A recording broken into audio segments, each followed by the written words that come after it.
Assalamu alaikum wa rahmatullahi wa barakatuh. Peace, mercy, and blessings of God be upon you.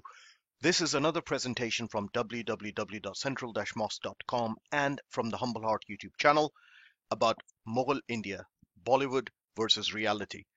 If you're having trouble keeping up with me, simply switch on subtitles or closed captions and the button looks like this in the video. If you're familiar with this channel, then you know that we will only discuss well-established facts. We will go through authentic, established history and look at the Mughals to determine if they were heroes or villains of India or Hindustan, as it was referred back then. And the presentation will be systematic, organized, and concise. So let's begin.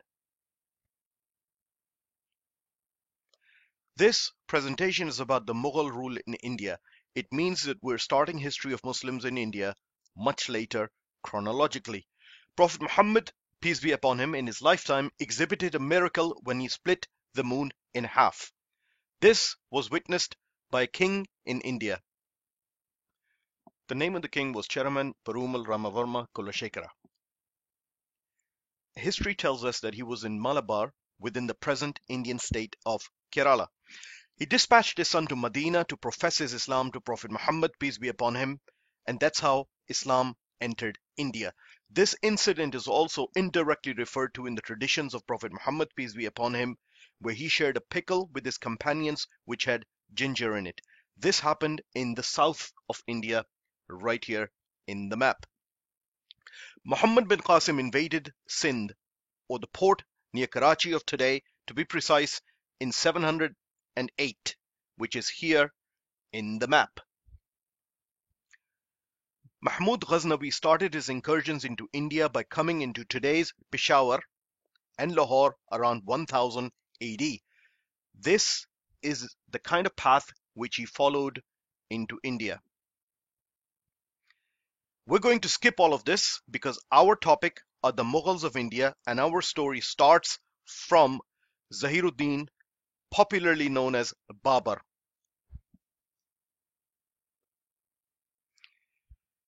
But before I do that, let me make a point that the Mughals are descendants of Tamerlan, or known as Temur Lung in Persian, from his father's side. Temur was his name, and because he had a limp when walking, Lung was added to his name by others. From the mother's side, the Mughals descended from Genghis Khan, or Genghis Khan in Persian, or Temuchin, as was his real birth name. So how and why did the Mughals get to India?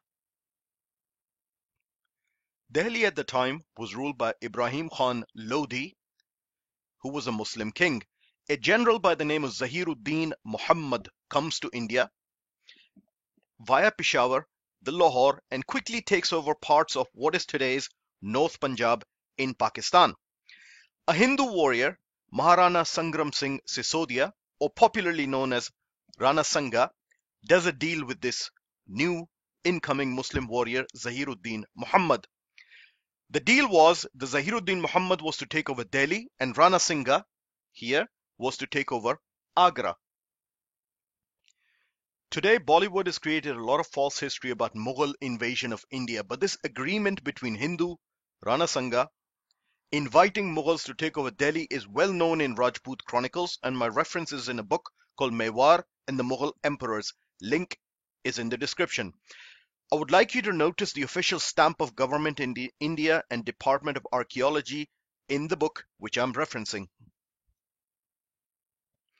Later on, this Maharana Sangram Singh Sisodia or Rana Sangha fought Zahiruddin Muhammad and lost, which laid the foundation of the Mughal emperor in India, and he became Babar.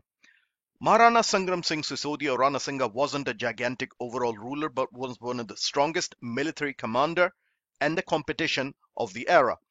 Without Babar, there wouldn't have been an India as we know of it today. It was a chain of fiefdoms and kingdoms, disparate and separate, and not a country. After Zahiruddin Muhammad or Babar, his son Nasiruddin Muhammad or Nasiruddin Muhammad to be precise, becomes the Mughal king of India, and today we know him as Humayun. He spelled as Nasiruddin and Nasiruddin, but it is likely that his name was Nasiruddin Muhammad in history. Something interesting happened in his reign. A brilliant young boy by the name of Farid Khan runs away from home to make a name for himself.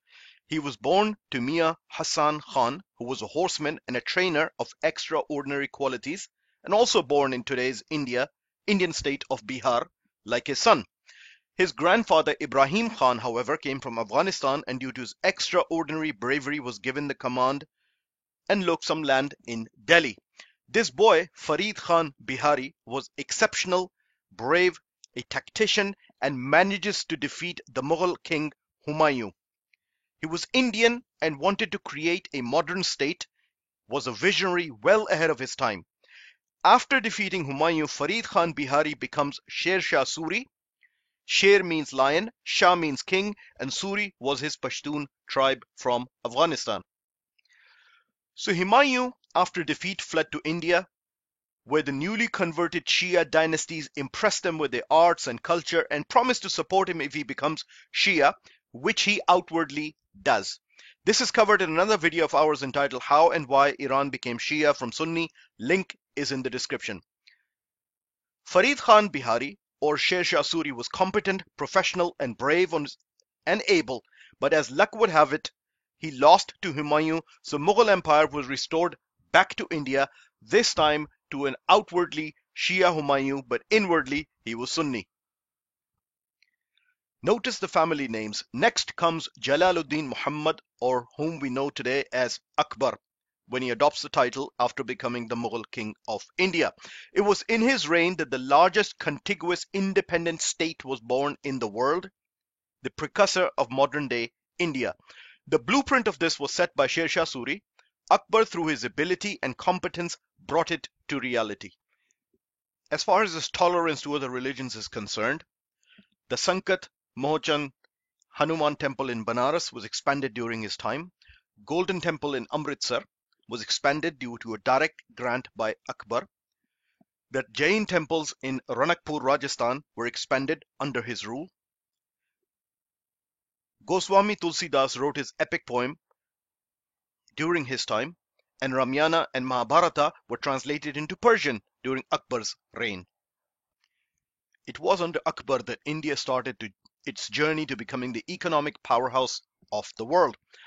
After Akbar, his son Nuruddin Muhammad, also known within the royal family as Salim, becomes the Mughal Emperor of India. His title was Jahangir.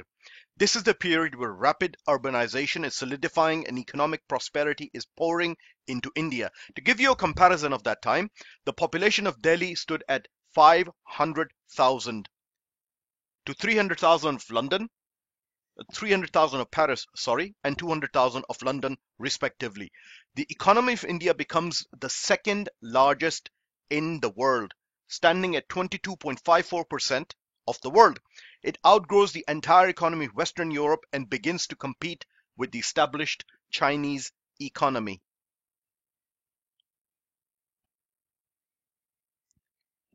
After his death, his son Shahabuddin Muhammad, known within the royal family as Khurram, becomes the Mughal Emperor of India and adopts the title of Shah Jahan.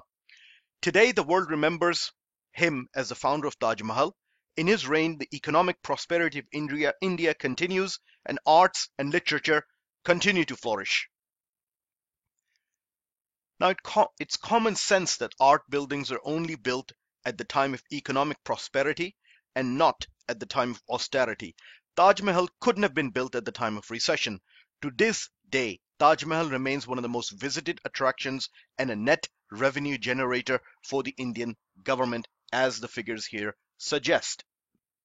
Next comes the controversial Mughal, Muhyiddin Muhammad, or Aurangzeb. He's been maligned by the fascists because he was one of the few who was the most devout Muslim. Interestingly, a Hindu by the name of Bhimsen Saxena wrote the memoirs in 1707 entitled Tarikh-e-Dilkusha. This is available in English. Bhimsen Saxena is critical of Aurangzeb due to his policies and administrations, but there's little mention of anti-Hindu bias from a Hindu. The commander-in-chief of Aurangzeb was a Hindu. The treasurer of Aurangzeb was a Hindu. The chief economic advisor of Aurangzeb was a Hindu. The two military commanders, Jaswant Singh and Jaya Singh, were both Hindus. The Prime Minister of India, Narendra Modi, stood in elections from the Indian city of Varanasi, or Banaras as it was previously known. It is one of the 7 most sacred cities in Hinduism and Jainism. To this day, there's a quarter in the city called Aurangabad, which was gifted by Aurangzeb to the Brahmins of Kashi, which is another religious name for Varanasi. Why did Aurangzeb gift land to Hindu Brahmins? Because of their scholarship and appreciation of learning of Sanskrit, which is the language of their scriptures.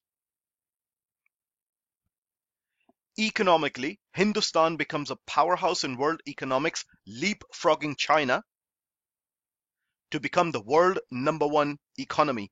Aurangzeb achieved it by abolishing taxes, most famous being the inland poll tax, which was 10% tax on transported goods.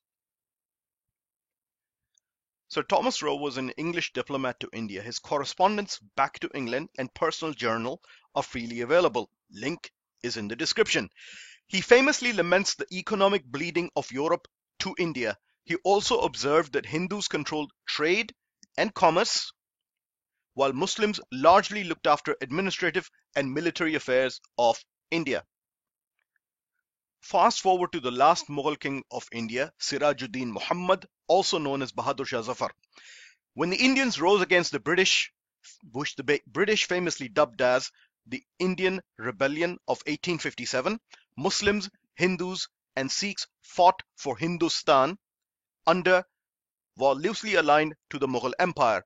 The British actually accused Bahadur Shah Zafar to be a traitor against the state, as evident in this charge sheet by the British Empire. So in summary, a loose amalgamation of states became Hindustan and the economic powerhouse of the world under the Mughals. Both of these are facts which cannot be denied or refuted. Muslims were a minority and remain a minority in India to this day. If the Mughals were force converting Hindus to Islam or suppressing Hindu heritage, neither Hinduism nor any historical places of worship would exist in India today.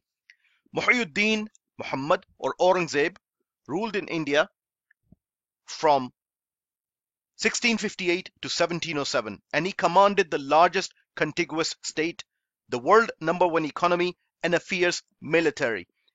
If there were forced conversions, Hindustan would have become Muslimistan, and no Hindu place of worship would have remained. On the contrary, we find to this day Aurangzeb donated lands to the highest caste of Hindus, Brahmins, for their service and devotion to their language in Sanskrit, known as Aurangabad, in one of the most holiest cities of India called Varanasi today. Assalamu alaikum wa rahmatullahi wa barakatuh.